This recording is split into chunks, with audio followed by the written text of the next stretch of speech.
The program kicks off with an assurance from the Lagos State government towards improving the provision of adequate infrastructure that will fast-track the smart city project to optimize the limitless opportunity of a fully digitized economy. The Deputy Governor of Lagos, Quadri Hamzat, made this comment at the Lagos State Infrastructure Maintenance and Regulatory Agency Conference. Take a look. It's the third annual Stakeholders Conference of Lagos State Infrastructure Maintenance and Regulatory Agency at Eco Hotel and Suites, Victoria Island, Lagos. The Deputy Governor of Lagos, Quadri Hamzat, and other stakeholders are here to brainstorm on how to transform Lagos into a smart city.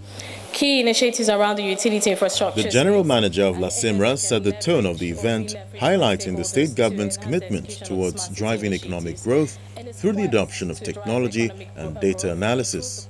This year's conference theme is Transforming Lagos State into a Smart City Hub in Africa, the government infrastructure approach, which describes the efforts and steps that the Lagos State government has taken to position the state as a smart city, key initiatives around the utility infrastructure space, and areas that can leverage or be leveraged by stakeholders to enhance the execution of the smart city initiatives. In its quest to drive economic growth, improve the quality of life, and keep Lagos State environmentally sustainable through the adoption of technology and data analytics, the Babajide Sanwo-Olu-led government is playing the role of coordinator and funder by bringing different interests and stakeholders together, providing funding for digital infrastructure and demonstrator projects, as well as a regulator through our agency, Lagos State Infrastructure Maintenance and Regulatory Agency, LASIMRA, by ensuring that common standards and regulations are in place. The Commissioner for Nigerian Communications Commission, who is also in attendance, urges government at various levels to increase internet capacity in order to meet the Nigerian national broadband target by 2025. Lagos State is clearly a hub of telecoms and technology activities in Nigeria. It hosts the headquarters of our major telecom licensees and receives the attendant benefits. For instance, Lagos State received over 38% of permit fees and 71% of taxes paid to states by telecom operators in the year 2019. Lagos State also occupied a unique position at the landing point of the 6 international submarine internet cables currently serving Nigeria. Lagos State is therefore geographically immune from the challenge faced by other states in the hinterlands vis-a-vis access to broadband capacity. The Constitution of the Federal Republic of Nigeria empowers state governments to be the authority for the approval of all physical infrastructure projects within their boundaries. Sadly, many states of the Federation have weaponized this power for short-term revenue purposes. This attitude needs to change, and I think Lagos State, as a center of excellence and telecom hub, needs to take the lead. And the Deputy Governor emphasized that the 6,000 fiber optic cable initiative is part of the Smart City project aimed at improving access to functional, efficient and affordable internet service in Lagos. As we all know, one of the key pillars of this administration, our team's agenda, is technology. Now, we cannot achieve technology without effective and efficient broadband and, of course, internet services.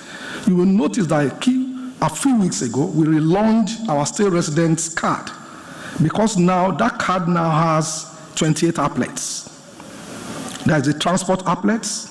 So we have the cowrie cards. Those cowrie cards were developed by 2 young Nigerians here in Lagos that allows our students to take our buses. They can take ferry.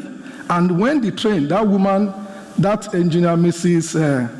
Akinjo, when the train lands, they can use it on that rail. It allows us to map the children and say, okay, these ones are students. Therefore, we can give them X% discount. These ones are 60 and we can give them this number. So that's for us important. So it has 28 applets, financial applets, ID applets. What that means is that once you take your biometrics, You don't need internet access when you go anywhere. The card, the applet is already on your card. So when we relaunch that, the essence is to make sure that we can actually manage our citizens. Because like people say, whatever you cannot measure is difficult to manage. Therefore, IT, technology is the bedrock of what we think and do in Lagos. Also in June last year, we took a major initiative towards creating a seamless payment system for our multimodal transport system with the launch of what I call the Cowrie card. In the same vein, we have also ensured digitization of government processes, services for more improved efficiency, accountability, and transparency. All these are in furtherance of building a Lagos state that is smart, that can be globally competitive given our challenges. The bedrock of a functional smart city, of course, is adequate and functional infrastructure. This is why we started that 6,000-kilometer fiber optic cable aimed at improving access to functional, efficient, and affordable internet services.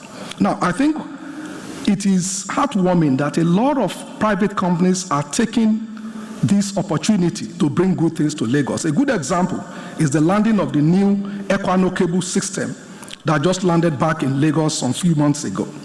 And this will accelerate the ability of Lagosians to have access to faster internet speed at reduced cost, which will translate to greater access. We are committed to improving on the provision of adequate infrastructure to fast-track the Smart City project in order to optimize the limitless opportunity of a fully digitized economy that it provides for us. Well done, thank you so much. The Lagos State government says achieving the smart city dream requires effort from both public and private sector to build a technology-driven economy that will be beneficial to all.